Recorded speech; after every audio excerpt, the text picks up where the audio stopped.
sal sing van u goedheid, Heer, van 'n liefde wat duisternis keer. Ek sal juig saam die berge, saam kranse getuig, saam die skepping verstom voor u buig. Ek sal sing van u almag, Heer, u's die God wat met wysheid regeer. Vriende, goeiemôre. Dit is 'n lieflike maandag en ek hoop dat dit goed gaan daar by julle. Hierso loop dinge lekker. Henry is baie siek, so dit is min slaap, baie huil, maar ons vat hom op die ken. Hoop dit gaan goed daar by julle. Welkom vir almal wat hier aanlyn ingeskakel is. Ons is besig met ons disipelskap reeks en spesifiek kyk ons na gewoontes vir 'n goeie lewe.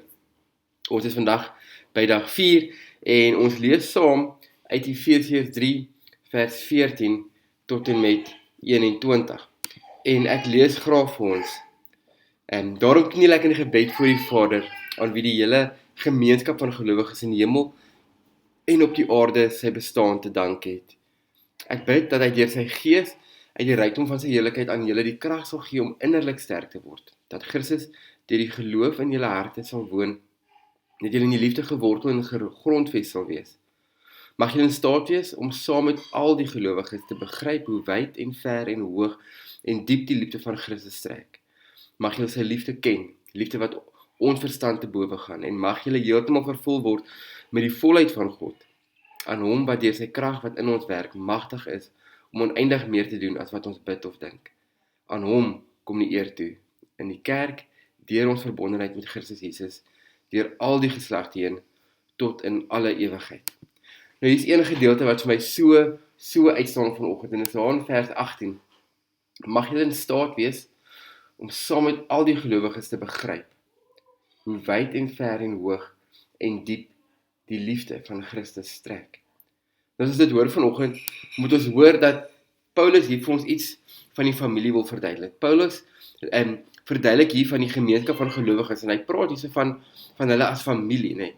Die Griekse woord vir gemeenskap is patria. En hierso probeer hulle vir ons sê dat hierdie familie oor grense heen is. As ek praat van grense heen, praat ek van, dis 'n familie wat die grense van tyd oorskry.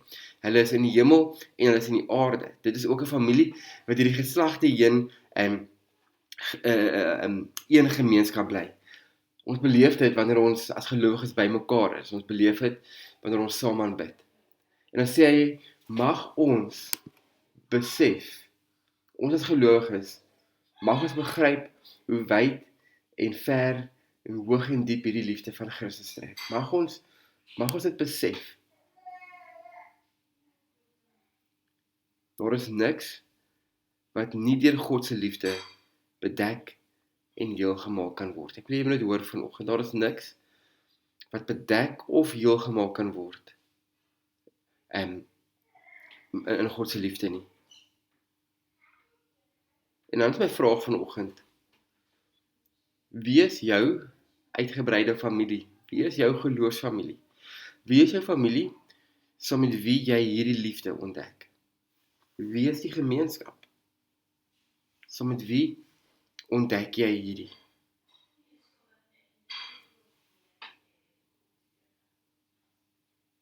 Wat hoor jy vanoggend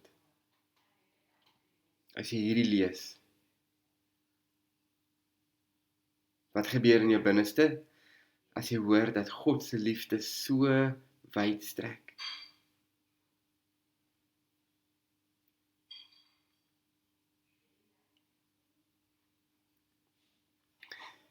Sê dit iets oor jou verhouding met God? Wat sê dit oor jou verhouding met God?